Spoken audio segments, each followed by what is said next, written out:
മോഹൻലാലിന്റെ പ്രതികരണത്തെ എതിർത്തത് ശരിയായിരുന്നോ? അതിനിപ്പോൾ ഒരു പശ്ചാത്താപം ഉണ്ടോ? ഞാൻ എതിർത്തിട്ടില്ല, ഞാൻ അപ്പോഴും എതിർത്തിട്ടില്ല. ഞാൻ പറഞ്ഞത് എന്താ പറയുക, ആ കുട്ടിക്ക് രാഷ്ട്രീയം എന്നുള്ളത് അറിയില്ല. പലരും എൻ്റെ അടുത്ത് ചോദിച്ചു, നിങ്ങളാരാ മോഹൻലാലിന്റെ മകൾക്ക് വേണ്ടിയിട്ട് വാദിക്കാന്നുള്ള ചോദ്യമൊക്കെ ഞാൻ പലയിടത്തും കേട്ടിരുന്നു. വിനു, ഞാൻ ഈ കുടുംബമായിട്ട് ഈ കുട്ടിയെല്ലാം ജനിക്കുന്നത് പോലും ഞാൻ ആ സമയത്ത് പോലും ഞങ്ങൾ ഫ്രണ്ട്ഷിപ്പ് ഉണ്ട്. ഒരാൾക്ക് എന്തെങ്കിലും ഒരു പ്രശ്നം വരുന്ന സമയത്ത് എങ്ങനെയാണത് ഉണ്ടായത്, ആ കുട്ടിക്ക് എന്താണെന്നുള്ളത് എനിക്കറിയാം. കാരണം കുട്ടിയായിരിക്കുന്ന സമയത്ത് പലപ്പോഴും സ്കൂളിൽ നിന്ന് വരുന്ന സമയത്ത് വഴിയിൽ ആരെങ്കിലും ഒരു പേപ്പറിന് ഒരു സ്ട്രീറ്റ് ഡോഗിനെ കല്ലെടുത്തെറിഞ്ഞാൽ മുഴുവൻ ദിവസം ഇരുന്ന് കരയുന്ന ഒരു കുട്ടീനെ ഞാൻ കണ്ടിട്ടുണ്ട്. ഞങ്ങൾ അത്രയും ഇൻവോൾവ് ആയിട്ടില്ല.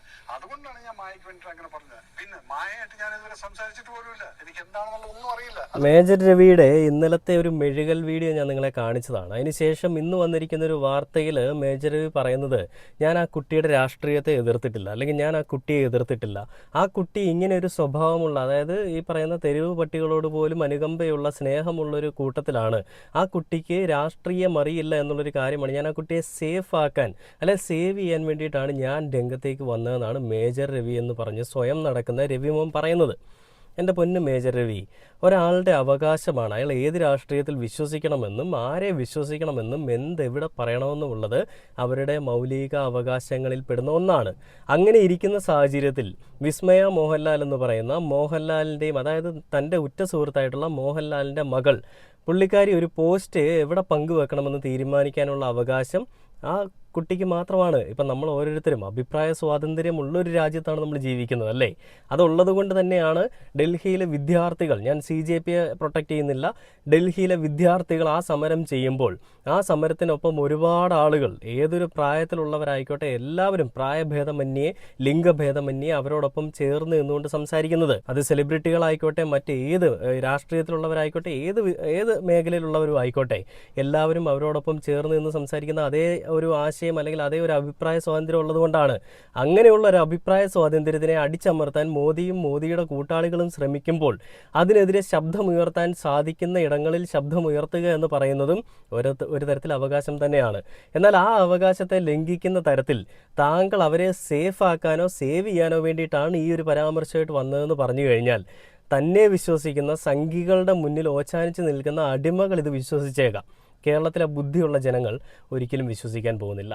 വിസ്മയ എന്ന് പറയുന്ന ആ പെൺകുട്ടി എന്താണ് പറഞ്ഞതെന്നും എന്തിനു വേണ്ടിയാണ് പറഞ്ഞതെന്നും കൃത്യമായിട്ടുള്ള ബോധ്യം ആ പെൺകുട്ടിക്ക് ഉള്ളതുകൊണ്ട് തന്നെയാണ് ആ രീതിയിലൊരു പരാമർശം നടത്തിയത്.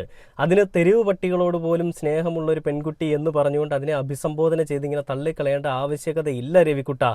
താങ്കൾക്ക് ആ പെൺകുട്ടിക്ക് തെരുവ് പട്ടികളോടുള്ളൊരു സ്നേഹത്തിൻ്റെ പാതി പോലും തനിക്ക് ഇന്ത്യ എന്ന് പറയുന്ന ഈ ഒരു മഹാരാജ്യത്തെ പൗരന്മാരോടില്ല എന്നുള്ളതൊരു വസ്തുതയാണ്. നിങ്ങളൊരു ആർമി ഉദ്യോഗസ്ഥനാണെന്നാണ് നിങ്ങളുടെ പ്രൊഫൈലിലൊക്കെ കാണാൻ സാധിക്കുന്നത്. എക്സ് ആർമി എന്നൊക്കെ പറഞ്ഞിട്ട് നിങ്ങൾ മെൻഷൻ ചെയ്തിട്ടുണ്ട്. ഓക്കെ, എന്തുമായിക്കോട്ടെ. അങ്ങനെയെങ്കിൽ രാജ്യത്തെ സംരക്ഷിക്കുക എന്നുള്ളതാണല്ലോ ഒരു മേജറിൻ്റെ പ്രധാന കർത്തവ്യം എന്ന് പറയുന്നത്. അതേ രാജ്യത്തിനൊരു പ്രശ്നം ഉണ്ടാകുമ്പോൾ അതിനെ പ്രിവെൻറ്റ് ചെയ്യുക എന്ന് പറയുന്നതും അതേ ഒരു കർത്തവ്യത്തിൽ പെടുന്നൊരു കാര്യമാണ്. എന്നാൽ താങ്കൾ ഈ രാജ്യത്ത് ഇത്രയും വലിയൊരു പ്രശ്നം നടക്കുമ്പോൾ ആ പ്രശ്നം എന്തുകൊണ്ട് ഉണ്ടാകുന്നു എന്നുള്ളതിനെപ്പറ്റി കൃത്യമായിട്ട് പഠിക്കാതെ ഒരു റീൽ ചെയ്താൽ 20,000 രൂപ കിട്ടും, 2 റീൽ ചെയ്താൽ 40,000 രൂപ കിട്ടും, അതിന് മുകളിലേക്ക് ചെയ്താൽ അതിൽ കൂടുതൽ കിട്ടുമെന്നുള്ളൊരു ഓഫറിൻ്റെ പുറത്തേക്ക് ചാടി വീണിട്ട് സംസാരിക്കുകയാണോ എന്നുള്ളൊരു കാര്യത്തിൽ ഒരു സംശയമുണ്ട്. കാരണം ഈ BJP ഓഫർ ചെയ്തൊരു കാര്യം അറിയാം, ഇൻഫ്ലുവൻസേഴ്സിന് വേണ്ടിയിട്ട് BJPയെ സപ്പോർട്ട് ചെയ്ത് ഈ പ്രൊട്ടസ്റ്റിനെ എതിർത്തുകൊണ്ട് പ്രതികൂലിച്ചുകൊണ്ട് വീഡിയോ ചെയ്യുകയാണെന്നുണ്ടെങ്കിൽ അവർക്ക് ബെനിഫിറ്റായിട്ട് അവർക്ക് ഫണ്ട് കൊടുക്കാമെന്ന് പറയുന്നുണ്ടായിരുന്നു. അതിൻ്റെ ഒരു പോസ്റ്റ് ഞാനിങ്ങനെ ഒരു സ്ക്രീൻഷോട്ട് കമൻറ്റിൽ വന്ന് കണ്ടു. അപ്പോൾ അങ്ങനെയൊക്കെ പറഞ്ഞതിൻ്റെ പേരിൽ പേർളിമാണി അടക്കമുള്ള പല ആളുകളും, എല്ലാവർക്കും അഭിപ്രായമുണ്ട്, ഞാൻ ഇല്ലെന്ന് പറയുന്നില്ല, അഭിപ്രായ സ്വാതന്ത്ര്യമുണ്ട്, എന്തും പറയാം, എവിടെയും പറയാം. അത് തന്നെ നിങ്ങൾ പറഞ്ഞു, കുഴപ്പമില്ല, നിങ്ങൾ വിശ്വസിക്കുന്ന ഒരു രാഷ്ട്രീയത്തിൽ അധിഷ്ഠിതമായിക്കൊണ്ട് നിങ്ങൾക്ക് എന്തും പറയാം. പക്ഷേ അറ്റ് ദി സെയിം ടൈം നിങ്ങൾക്ക് മറ്റൊരാൾ പറഞ്ഞു കഴിഞ്ഞാൽ അതിനെ എതിർക്കാനുള്ള ഒരു അവകാശവും ഇല്ലെന്നേ. ഇപ്പോൾ വിസ്മയ പറഞ്ഞത് പോട്ടെ, മറ്റുള്ള പല ആളുകളും പറയുന്ന കാര്യങ്ങളിൽ പോലും നിങ്ങൾ കൈകടത്തിക്കൊണ്ട് അവരൊക്കെ രാജ്യദ്രോഹികളാണെന്ന് പറഞ്ഞുകൊണ്ട് സംസാരിക്കുമ്പോൾ എന്ത് താങ്കളുടെ ഒരു പൗരബോധം എത്രത്തോളം ഉണ്ടെന്ന് നമുക്കിവിടെ മനസ്സിലാവും. താങ്കളെ മേജർ എന്ന് വിളിക്കുന്നത് പോലും ഞങ്ങൾക്കും അപമാനമാണ്. ആ പേരിനൊപ്പം മേജർ എന്ന് ആഡ് ചെയ്തിരിക്കുന്നത് ഇന്ത്യൻ ആർമിക്ക് തന്നെ അപമാനമാണെന്നുള്ളൊരു കാര്യം ഞാൻ എടുത്ത് പറയുകയാണ്. ഇന്ന് ഞാൻ കണ്ടൊരു വാർത്തയുണ്ടായിരുന്നു, ഒരു പോസ്റ്റ്. അതായത് മേജർ രവിക്കെതിരെ വക്കീൽ നോട്ടീസ് അല്ലെ മേജർ രവിക്കെതിരെ ഒരു കേസ് ഫയൽ ചെയ്തു. എന്തിനാണ്? CJP അല്ല ശരിക്കും ആ കേസ് ഫയൽ ചെയ്തിരിക്കുന്ന വിദ്യാർത്ഥികളാണ്. ഈ ഡൽഹിയിൽ നടക്കുന്ന വിദ്യാർത്ഥി സമരത്തിനെതിരെ സംസാരിച്ച് അവരെ അധിക്ഷേപിച്ച മേജർ രവിക്കെതിരെ കേസ് എന്ന് പറഞ്ഞുകൊണ്ടാണ് ഞാൻ പോസ്റ്റ് കണ്ടത്. വളരെ നല്ല കാര്യം തന്നെയാണ്, അങ്ങനെ തന്നെ വേണം. കാരണം CJP എന്ന് പറയുന്നതിനോട് BJPക്ക് വലിയ എതിർപ്പുണ്ടായിരിക്കാം, ഇല്ലെന്ന് ഞാൻ പറയുന്നില്ല, അങ്ങനെ തന്നെ ഉണ്ടായിരിക്കാം. ചിലപ്പോൾ CJP ഇവരുടെ ഇടയിൽ കിടന്നുകൊണ്ട് അവർക്ക് ഉയർന്നു വരാൻ വേണ്ടിയിട്ടോ രാഷ്ട്രീയത്തിൽ കയറാൻ വേണ്ടിയിട്ടോ ചെയ്യുന്ന കളികളായിരിക്കാം, ഞാൻ അല്ലെന്ന് പറയുന്നില്ല. എന്ത് തന്നെ ആയിക്കോട്ടെ, CJPക്കപ്പുറം CJP ആ വിദ്യാർത്ഥികൾക്ക് ഐക്യദാർഢ്യം പ്രഖ്യാപിക്കുക എന്നുള്ളൊരു കാര്യം മാത്രമാണ് അവിടെ ചെയ്തിരിക്കുന്നത്. ഞാൻ ആ വിദ്യാർത്ഥികളെയാണ് സപ്പോർട്ട് ചെയ്യുന്നത്, ഞാൻ CJP അല്ല സപ്പോർട്ട് ചെയ്യുന്നത്. അങ്ങനെ ആ വിദ്യാർത്ഥികളെ സപ്പോർട്ട് ചെയ്യുമ്പോൾ ആ വിദ്യാർത്ഥികൾ അനുഭവിക്കുന്ന ബുദ്ധിമുട്ടുകൾ മനസ്സിലായതുകൊണ്ട് തന്നെയാണ് നമ്മൾ സപ്പോർട്ട് ചെയ്യുന്നത്. ഇന്ന് എല്ലാ മേഖലകളിൽ നിന്നും, അതായത് കലാ സാംസ്കാരിക രംഗത്തുള്ള എല്ലാ ആളുകളും പ്രത്യക്ഷമായിട്ടും പരോക്ഷമായിട്ടും പ്രതികരിക്കുന്നു. പക്ഷേ ലാലേട്ടൻ മാത്രം പ്രതികരിച്ചിട്ടില്ല. അതെന്തുകൊണ്ടാണെന്ന് നമുക്ക് മനസ്സിലാവും. മേജർ രവിയോടുള്ളൊരു കൂട്ടുകെട്ട് കൊണ്ടോ മേജർ രവി പറഞ്ഞു കൊടുത്തിരിക്കുന്നത് കൊണ്ടോ ആയിരിക്കാം അദ്ദേഹം സംസാരിക്കാത്തത്. എന്തായാലും അദ്ദേഹം വരും ദിവസങ്ങളിൽ സംസാരിക്കുമെന്ന് എനിക്ക് തോന്നുന്നു. അപ്പോൾ ഈ ഒരു വിഷയത്തിൽ മേജർ രവിക്കെതിരെ ആ ഒരു വക്കീൽ നോട്ടീസ് അയച്ചിരിക്കുന്ന, അല്ലെ മേജർ രവിക്കെതിരെ ആ കേസ് ഫയൽ ചെയ്തിരിക്കുന്നതിൽ ഒരു തെറ്റുമില്ല. ഏറ്റവും നല്ല കാര്യമാണ് ആ ചെയ്തിരിക്കുന്നത് എന്നുള്ളൊരു കാര്യം നമുക്ക് എല്ലാവർക്കും അറിയാം. കാരണം ഇയാൾ കിടന്ന് വലിയ മെഴുകലായിരുന്നല്ലോ കഴിഞ്ഞ ദിവസം.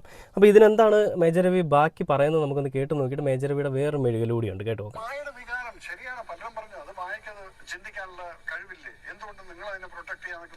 ഞാൻ പ്രൊട്ടക്ട് അല്ല പറയുന്നത്, ഞാൻ ആ കുട്ടിയുടെ എന്താണ് സ്വഭാവം പെട്ടെന്ന് മനസ്സലിയുന്നതാണ്. അതുകൊണ്ട് എന്താണ്, ഒരു കുട്ടീനെ അടിക്കുന്ന കണ്ട മായ, ആ മായയുടെ വികാരമായിരുന്നു മായ എഴുതിയത്. അല്ലാതെ അതിനകത്ത് വേറെ ഒരു സപ്പോർട്ടൊന്നും ഒന്നും എഴുതിയിട്ടില്ല. ആ കുട്ടിയെ അടിക്കാൻ പാടില്ലായിരുന്നു എന്നുള്ളതാണ് പറഞ്ഞിരിക്കുന്നത്. അപ്പൊ അതിന് ആ കുട്ടിയുടെ സ്വഭാവം എനിക്ക് അറിയാവുന്നതുകൊണ്ട് അതിനുവേണ്ടി മാത്രമേ, ഞാൻ വേറെ ആരെ കുറിച്ച് ഒന്നും പറഞ്ഞില്ലല്ലോ. ഞാൻ അറിയാവുന്ന, അത് എന്റെ കടമയാണത്. പലരും ചോദിച്ചു നിങ്ങൾ ആരാണെന്ന്. ഈ എന്തിനാണ് നിങ്ങൾ ആരാണെന്ന്? എന്റെ സുഹൃത്താണ്, അല്ലെങ്കിൽ വിനു എന്റെ സുഹൃത്താണെങ്കിൽ ഞാൻ വിനുവിന്റെ വീട്ടിൽ എന്തെങ്കിലും നടന്നു കഴിഞ്ഞാൽ അത് ഇൻവോൾവ് ആവും. അപ്പൊ അത്രയും ഞാൻ ചെയ്തിട്ടുള്ളൂ. അല്ലാതെ അതിനകത്ത് കയറിയിട്ട് അതിനെയും കുറ്റം, ആയിരക്കണക്കിന് തെറികളും ഇതെന്ന് പറഞ്ഞ് സോഷ്യൽ മീഡിയ എന്ന് പറയുന്നത് ഇപ്പൊ എന്തായെന്നറിയോ, അതിൽ നമ്മളെന്തെങ്കിലും പറഞ്ഞിട്ട് പോരുമ്പോഴത്തേക്കും കുറെ കാര്യങ്ങൾ ഇതുപോലെ വരും. ഇപ്പൊ നേരത്തെ കാർഷിക മേജർ രവി, ഞാനൊരു കാര്യം ചോദിക്കട്ടെ. മോഹൻലാലിൻ്റെ എമ്പുരാൻ എന്ന് പറയുന്നൊരു സിനിമ ഇറങ്ങിയ സമയത്ത് മോഹൻലാലിൻ്റെ കുടുംബത്തിനെ അഗാധമായിട്ട് സ്നേഹിക്കുന്ന, മോഹൻലാലിനെ വലിയ രീതിയിൽ സ്നേഹിക്കുന്ന താങ്കൾ മോഹൻലാലിനെതിരെയല്ലേ സംസാരിച്ചത്? എന്തുകൊണ്ടാണ് താങ്കൾ ആ രീതിയിൽ സംസാരിച്ചത്? താങ്കളും ഒരു സംവിധായകനും ഡയറക്ടറും മറ്റുള്ള എല്ലാ മേഖലകളിലും തിളങ്ങി നിൽക്കുന്ന ഒരാളാണല്ലോ. എന്തുകൊണ്ട് താങ്കൾ മോഹൻലാലിനെ അതിരൂക്ഷമായിട്ട് എതിർത്തു, അല്ലെ മോഹൻലാലിൻ്റെ ആ സിനിമയെ അതിരൂക്ഷമായിട്ട് എതിർത്തു? ആ സിനിമയിൽ എവിടെയെങ്കിലും BJP ചെയ്യുന്ന കൊള്ളരുതായ്മ എന്ന് എവിടെയെങ്കിലും പറയുന്നുണ്ടോ? നിങ്ങൾക്ക് കയറി കൊള്ളുന്നത് നിങ്ങളങ്ങ് പ്രതികരിച്ചുകൊണ്ടേ ഇരിക്കുകയാണ്. അതിൽ നിങ്ങൾ ബന്ധമല്ല നോക്കുന്നത്. ശരിക്കും പറഞ്ഞാൽ നിങ്ങൾ രാഷ്ട്രീയം നോക്കി രാഷ്ട്രീയ കളികൾ കളിക്കുകയാണ്. ഇതിനെ എന്തിനാണ് ഒരു സുഹൃത്ത് ബന്ധം അല്ലെങ്കിൽ കുടുംബവുമായിട്ട് വലിയ ബന്ധമുണ്ടെന്നൊക്കെ പറഞ്ഞുകൊണ്ട് മെഴുകാൻ ശ്രമിക്കുന്നത്? ഈ ഒരു കാര്യത്തിൽ മേജർ രവിക്കൊരു മറുപടിയുമായിട്ട് കാരശ്ശേരി എന്ന് പറയുന്ന ഒരു മനുഷ്യൻ രംഗത്തേക്ക് വന്നിട്ടുണ്ട്. അദ്ദേഹം പറയുന്ന ചില കാര്യങ്ങൾ കൂടി ഞാൻ നിങ്ങളെ കാണിച്ചു തരാം. പക്ഷേ വേറൊരു കാര്യം നിങ്ങൾ ശ്രദ്ധിക്കേണ്ടത്, മേജർ രവിയുടെ ശബ്ദത്തിലും ബോഡി ലാംഗ്വേജിലും എല്ലാം ഒരു ശുദ്ധി വന്നിരിക്കുന്നു. ശരിക്ക് കേട്ടതുകൊണ്ടായിരിക്കും. എല്ലാ കോണിൽ നിന്നും സോഷ്യൽ മീഡിയ ഒന്നടങ്കം ഏറ്റെടുത്ത് മേജർ രവിയുടെ ഈ ഒരു വൃത്തികെട്ട പരാമർശത്തിന് അതിരൂക്ഷമായിട്ട് എല്ലാവരും വിമർശിച്ചു, നമ്മളും വിമർശിച്ചതാണ്. അപ്പോൾ അങ്ങനെ വിമർശിച്ചപ്പോൾ എനിക്ക് വന്നൊരു സാധനം കൂടിയുണ്ട്, അത് ഞാൻ നിങ്ങളെ കാണിക്കാം. അതിന് മുൻപ് കാരശ്ശേരി എന്താണ് പറയുന്നത് നമുക്കൊന്ന് കേട്ടു നോക്കാം. അദ്ദേഹം പറഞ്ഞതായിട്ട് ഇപ്പൊ അദ്ദേഹം ആവർത്തിച്ചതായിട്ടും കണ്ടൊരു കാര്യം, ശ്രീ മോഹൻലാലിന്റെ മകള് വിസ്മയക്ക് രാഷ്ട്രീയം അറിഞ്ഞുകൂടാണ്. രാഷ്ട്രീയം എന്ന് പറഞ്ഞാൽ എന്താ? അത് ഒരാളുടെ നീതിബോധമാണ് രാഷ്ട്രീയം, വേറെ ഒന്നിന്റെ പേരല്ല. നിങ്ങൾ ഏത് പാർട്ടിയിൽ അംഗമാണ്, അല്ലെ ഒരു പാർട്ടിയിൽ അംഗമാണോ, നിങ്ങൾ ഏത് കൊടി പിടിക്കുന്നു, ഏത് ചിഹ്നത്തിന് വോട്ട് ചെയ്യുന്നു, ഏത് നേതാവിന് സിന്ദാബാദ് വിളിക്കുന്നു, ഇതിനെ അല്ല രാഷ്ട്രീയം എന്ന് പറയാ. അത് പാർട്ടി കൂറാണ്, കക്ഷി രാഷ്ട്രീയമാണ്. നേരെ മറിച്ച് ഒരു പെൺകുട്ടിക്ക് തല്ലുകൊണ്ടപ്പോ അതിനെതിരായിട്ട് വിസ്മയ പ്രക്ഷുബ്ധയായി എന്ന് വന്നാൽ ആ പ്രക്ഷോഭത്തിനെയാണ്, ആ നീതിബോധത്തിനാണ് രാഷ്ട്രീയം എന്ന് പറയാം. അത് വേറൊരു സാധനമല്ല. സത്യത്തിന് വേണ്ടി, നീതിക്ക് വേണ്ടി, അന്യായത്തിനെതിരായിട്ട്, അക്രമത്തിനെതിരായിട്ട് നമ്മൾ നിലപാടെടുക്കുന്നു, അതിനുവേണ്ടി നമ്മൾ സംസാരിക്കുന്നു, അല്ലെങ്കിൽ ജാഥ വിളിക്കുന്നു, അല്ലെങ്കിൽ ജാഥ വിളിക്കുന്നതല്ല എഴുതുന്നു, അല്ലെങ്കിൽ അതിനുവേണ്ടി ജീവിക്കുന്നു. ഇതിനെയാണ് രാഷ്ട്രീയം എന്ന് പറയാം. അപ്പോ രാഷ്ട്രീയം അറിയാം വിസ്മയക്ക് എന്നുള്ളത് കൊണ്ടാണ് അവർ ഈ സമരത്തെ പിന്തുണയ്ക്കുന്നത്. പിന്നെ വിനുവിന്റെ ചോദ്യം എന്താണ്? വിനു ഒന്നുകൂടി ആവർത്തിക്കൂ. ഞാൻ ഈ പുതിയ തലമുറയ്ക്ക് രാഷ്ട്രീയം അറിയില്ല എന്നൊക്കെ വിലപിച്ചിരുന്നവർക്കുള്ള ഒരു മറുപടി കൂടിയാണോ ദില്ലിയിലെ ഈ മുന്നേ? അതാണ് നമ്മള് അല്ല, അതായത് രാഷ്ട്രീയം എന്ന് പറയുന്നത് ഇപ്പോ 2018 കേരളത്തിൽ വലിയ വലിയ വലിയ മഹാപ്രളയം ഉണ്ടായി. ഈ സമയത്ത് നമ്മുടെ ചെറുപ്പക്കാര് കാണിച്ച സേവന മനസ്ഥിതി, അവര് കാണിച്ച സഹായ മനസ്ഥിതി, അവര് കാണിച്ച സാമൂഹ്യ പ്രതിബദ്ധത, അത് കണ്ടപ്പോഴാണ് നമ്മുടെ ചെറുപ്പക്കാർക്ക് ഈ അളവിൽ രാഷ്ട്രീയ ബോധമുണ്ട് എന്ന് ഇപ്പൊ എന്റെ കാര്യം ഞാൻ പറയാം, എനിക്ക് ഉത്തമ ബോധ്യമായത്. അങ്ങനെ വേറെ ഒരാൾക്ക് വേണ്ടി വിഷമിക്കാൻ, വേറെ ഒരാളുടെ പ്രശ്നം അവനവന്റെ പ്രശ്നമാണെന്ന് എടുക്കാൻ സാധിക്കുന്ന ഈ ബോധത്തെയാണ്, ഈ തന്മയീഭാവത്തെയാണ്, ഈ എമ്പതിയെയാണ് രാഷ്ട്രീയം എന്ന് പറയാം. അപ്പോ ചെറുപ്പക്കാർക്ക് രാഷ്ട്രീയമുണ്ട്. കാരണം അവര് വെയിലുകൊണ്ടും തല്ലുകൊണ്ടും പോലീസിന്റെ അക്രമത്തിന് വിധേയരായി അവര് തെരുവിൽ കിടക്കുന്നു. ആർക്കു വേണ്ടി? അവരടക്കമുള്ള യുവാക്കളുടെയും വിദ്യാർത്ഥികളുടെയും ഭാവിക്ക് വേണ്ടി. എന്ന് പറഞ്ഞാൽ ഒരു മനുഷ്യരോട് പറയാൻ കൊള്ളൂ, ഒരു പരീക്ഷ നടത്താൻ കൊള്ളാത്ത ഗവൺമെന്റാണ് ഈ 145 കോടി ജനങ്ങളെ ഭരിക്കുന്നത്. അപ്പൊ ആ മന്ത്രി രാജിവെക്കണം എന്ന് പറയുന്നത് ന്യായമായ ഒരു കാര്യം മാത്രമല്ലേ? മുരളി മനോഹർ ജോഷിക്ക് മനസ്സിലാവുന്നുണ്ടല്ലോ.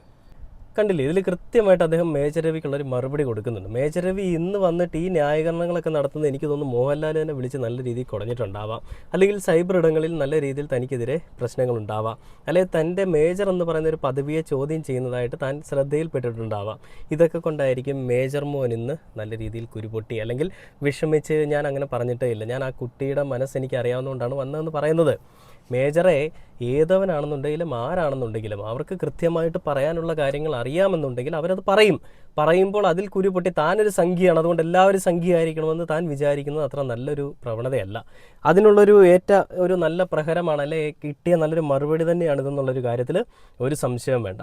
പിന്നെ ഞാൻ ഇന്നലെ രാത്രിയിൽ ഇങ്ങനെ നോക്കുമ്പോൾ ഇൻസ്റ്റഗ്രാമിൽ ഞാൻ ഇടയ്ക്ക് ഇങ്ങനെ നോക്കും, വരുന്ന മെസ്സേജുകളും പിന്നെ ഈ നമുക്ക് മെസ്സേജ് റിക്വസ്റ്റുകളൊക്കെ വരുമല്ലോ. അങ്ങനെ നോക്കുന്ന കൂട്ടത്തിൽ ഞാനൊരു സംഖ്യയാണോ കൊങ്ങിയാണോ കമ്മിയാണോ എന്നറിയാത്ത ഒരു അടിമയുടെ ഒരു പോസ്റ്റ് കണ്ടു. പോസ്റ്റല്ല, അവൻ എനിക്ക് മെസ്സേജ് അയച്ചതാണ്. അതിൽ ഷിജു എന്നാണ് അവൻ്റെ പേര്. ഞാൻ അവൻ്റെ പ്രൊഫൈൽ ഇവിടെ കാണിച്ചു തരാം. അവൻ എനിക്ക് അയച്ചിരിക്കുന്ന മെസ്സേജ് എന്താണെന്ന് ഞാൻ നിങ്ങളെ കാണിക്കാം, ഒന്ന് കേട്ട് നോക്കിക്കോ.